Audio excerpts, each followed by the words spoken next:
Hi guys. இந்த fridge தொட்டியில் மீன் வளர்க்கணும் அப்படின்றது என்னோட ரொம்ப நாள் கனவுன்னு சொல்லலாம். ஆக்சுவலாக சொல்ல போனோம்னாக்கி ரொம்ப நாள் கனவு ஆசைன்னு கூட சொல்லலாம். அதனாலேயே நம்ம தெரிஞ்ச ஒரு நண்பர்கிட்ட சொல்லி வச்சுருந்தேன். அவங்க வந்துட்டு என்னன்னாக்கி அப்பப்போ வரும்போது ரெண்டு ஃப்ரிட்ஜ் டப்பா போட்டு நானே தந்துடுறேன், நீங்கள் எடுத்துகிட்டு போங்க அப்படின்னு சொல்லிட்டேன்.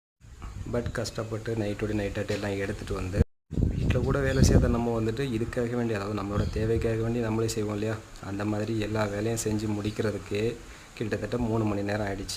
ஒரு ஃப்ரிட்ஜ் பாக்ஸையும் நீட்டாக க்ளீன் பண்ணி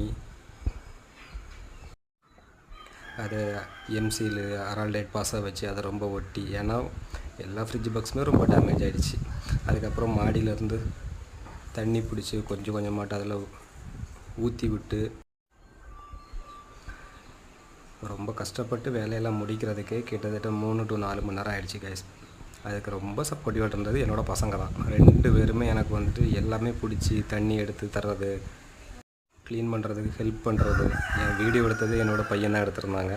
அதுக்கப்புறம் நம்ம ஆல்ரெடி பாசி, பாதாம் லீஃப் இது எல்லாமே ரெடி பண்ணி தான் வச்சுருந்தோம். பிஹெச்சுக்கு வந்துட்டு எல்லாமே செட் பண்ணி எடுத்து முடித்து என்னோடய பையன் வந்துட்டு ரொம்ப ஹாப்பியாக இதோட வேலையெல்லாமே நல்லா பண்ணிகிட்டு இருந்தான். அன்றைக்கி ஃபுல்லாக என்னையும் வந்துட்டு எல்லா வேலையுமே செய்ய வச்சது ஃபுல்லாமே என்னோடய பெரிய பையன்.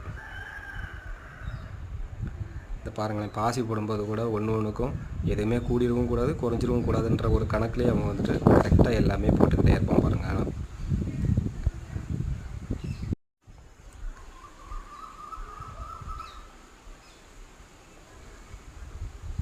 அதாவது என் பையன் வந்துட்டு இந்த மாதிரி வேலையெல்லாம் வந்துட்டு நல்லா செய்வாங்க.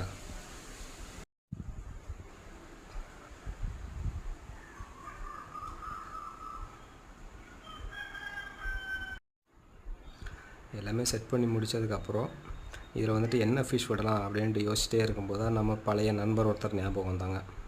அவங்கக்கிட்ட கால் பண்ணிவிட்டு எல்லாமே செட் பண்ணி வச்சுருக்கிறேன், எனக்கு மீன் வேணும்னு கேட்கும்போது அவங்க வந்துட்டு நாளைக்கு வாங்க நம்ம எடுத்துக்கலாம் அப்படின்னு சொல்லி நம்ம நாளைக்கு வந்துட்டு மீன் வாங்கி விடுறதுக்காக வேண்டி இன்றைக்கி எல்லாமே கிளியர் பண்ணி வச்சாச்சு. எல்லாமே கிளியர் பண்ணி வைக்கிறது முக்கியமே கிடையாது ஃப்ரெண்ட்ஸ். என் பையன் வந்துட்டு இதெல்லாமே கிளியர் பண்ணுறதுக்கு எந்த அளவு சப்போர்ட் பண்ணுறானோ அந்த அளவுக்கு வந்துட்டு எனக்கு இப்போ இதிலே மீனை விடணும், இப்போவே விடணும் அப்படின்றது தான் அவனோட மெயின் டார்கெட்டாகவே இருக்கும்.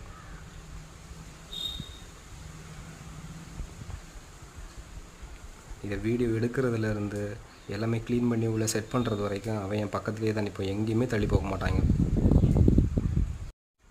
இந்த 2 ஃப்ரிட்ஜ் பாக்ஸ் மட்டும் கொஞ்சம் டேமேஜ் ஆகி கொஞ்சம் பெரிய பெரிய கேப் விழுந்துடுச்சுன்னு நினைக்கிறேன். சரி, இதை பற்றி எதாவது சொல்லணும்னா கமெண்ட் பண்ணுங்கள்.